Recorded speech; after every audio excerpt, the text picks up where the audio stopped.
అందులో ఉన్నాయి, ఉండి పట్టేశాయి. సాక్ష్యం ఒకటి కావాలి కాబట్టి సూర్యుడిని పట్టుకున్నారని ఒక్క కిరణాన్ని వదిలిపెట్టాయి.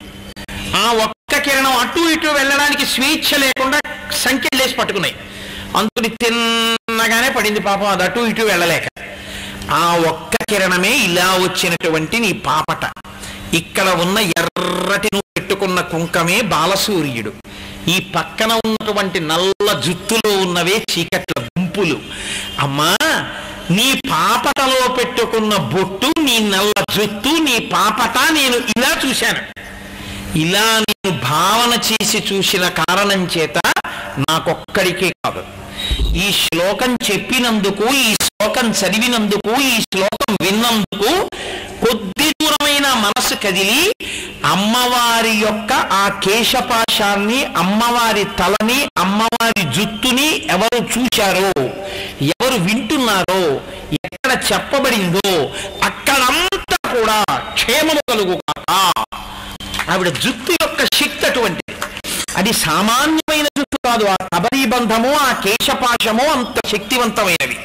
కాబట్టమ్మా, తనోక్షేమస్తవ వదన సౌందర్యలహరి పరివాహ స్రోత సరణమివ సీమంత సరణి వహంతి సింధూరం ప్రబల కబరీ భారతి మిరహ ద్విషాం బృందై బందీకృతమివ నవీనార్క కిరణం.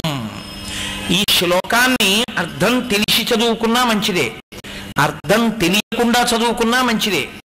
అర్థం తెలిసి చదువుకుని మీరు కొంతసేపు రోజు అమ్మవారి కబరీ బంధాన్ని కానీ ధ్యానం చెయ్యడం మొదలు పెడితే అమ్మవారి అనుగ్రహం ఏమిటో తెలుసా అండి? ఆవిడ సువాసిని అర్చన ప్రీత. లోకంలో సువాసినిత్వము అన్నది మిగలడానికి కారణం అమ్మవారి అనుగ్రహం ఉంటేనే మిగులుతుంది. తన అనుగ్రహంతో పసుపు కుంకాలతో ఉంది కాబట్టి ఆవిడ ఒక్కటే కోరుకుంటుంది, నా అనుగ్రహంతో నువ్వు సువాసినిగా ఉన్నావు, నేను ఏ వైభవాన్ని అనుభవిస్తున్నానో అది నువ్వు అనుభవిస్తున్నావు. నేను నన్ను చూడగానే ఎలా పసుపు కుంకం వేస్తారో అలా నిన్ను చూడగానే పసుపు రాసి బొట్టు పెడతారు.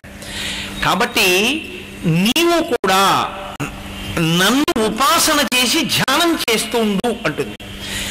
కాబట్టి ఆ కబరీ బంధాన్ని ఏ స్త్రీ ఉపాసన చేస్తుందో ఆమె ఉపాసన వలన భర్తకి భాగ్యం కలిసి వస్తుంది.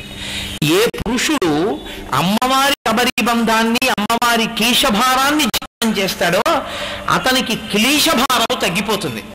రెండో విచిత్రం ఏమిటో తెలుసా అండి?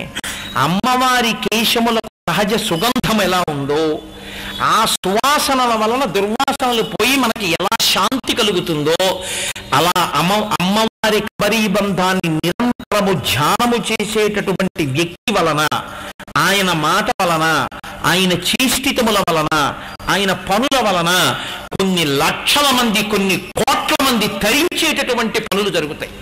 అటువంటి వ్యక్తి నిలబడ్డాడనుకోండి, ఆ కార్యానికి ఇక ప్రతిబంధకాలు రావు, ఆ కార్యాలు నడుస్తాయి.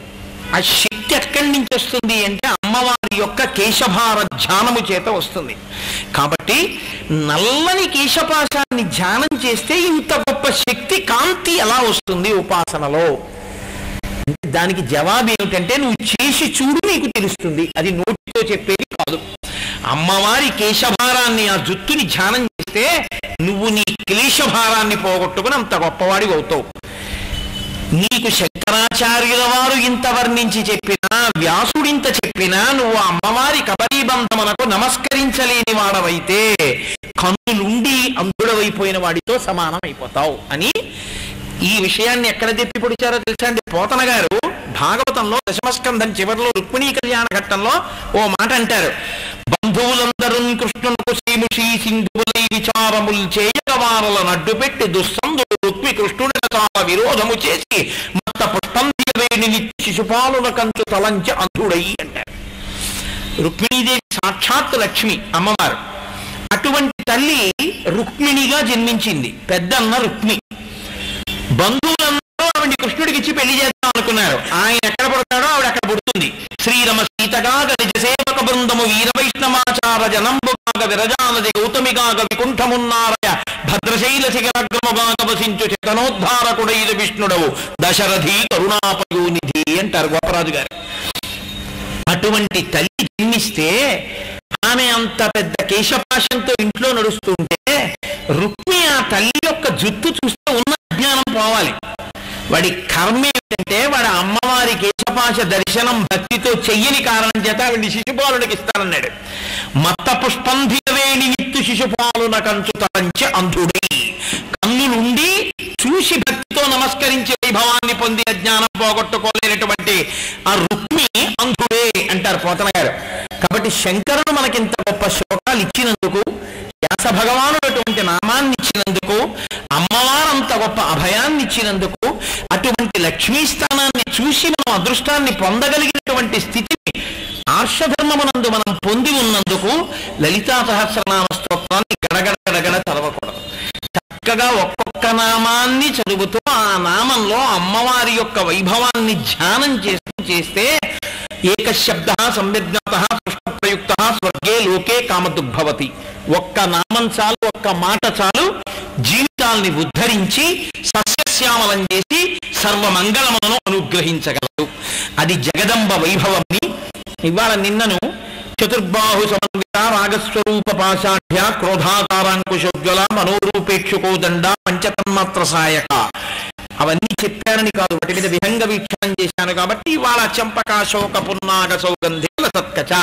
ఎవరు ఆ పంచతన్మాత్రలను గెలిచి ఆ భక్తితో నిలబడగలిగారో వాడు మాత్రమే మనోనేత్రముతో ఆ కబరీబంధాన్ని చూడగలడని, అందుకని ముందు తల చెప్పకుండా ఈ బాహువులు ఆయుధములు చెప్పిన తర్వాత ఎరుపు కాంతి చెప్పాక తల చెప్పుకుంటూ లలితా సహస్రంలో పాదం వరకు వ్యాస భగవానుడు వెళ్తున్నారు.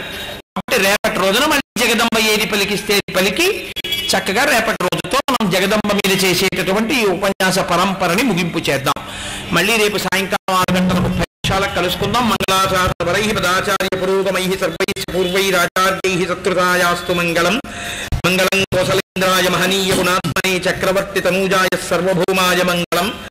ఉమాకాంతాయ కాంతాయ కామితార్థప్రదాయినే శ్రీగిరీశాయ దేవాయ మలినాథాయ మంగళం. కరచరణకృతం వా కర్మవాక్కాయజం వా శ్రవణనైనజం వా మానసం వాపరాధం విహితం వా సర్వమేత్తక్షమస్వ శివ శివ కరుణాబ్ధే శ్రీ మహాదేవ శంభో. సర్వం శ్రీ ఉమామహేశ్వర పరబ్రహ్మార్పణమస్తు.